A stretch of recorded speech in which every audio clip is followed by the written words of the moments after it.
Dasharatha does not know what to do. Shall he agree to what Keikei is asking or not? Because if he'll agree, first of all, he will lose his son, right? And he's very close to his son. He used to love his son like anything, right? He may, in fact, he may not be able to live without Rama. He may die, right? And that's only one. That's only as a father.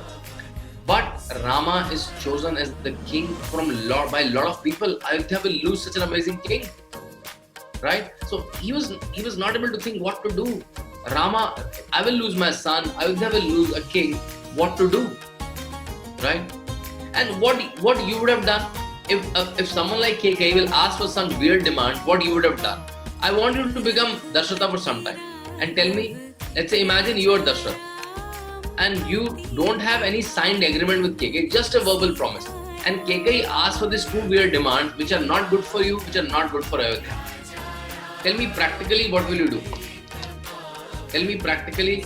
Don't give me a nice answer. Give me a practical answer that as Dasharatha, as modern Dasharathas of today, what you would have done. Because you love Rama like anything and Ayodhya needs Rama. For the development of Ayodhya, we need Rama. Will you reject the demand because he's your son? Will you reject the demand because Ayodhya needs Rama? Or I think one thing is that, okay, I will follow the promises, but ask something better. This is not a good thing. You're asking, Rama is a chosen king, you're asking for some reason to send him to exile. There's no logic there, right? Okay, and you are my modern Dasharathas.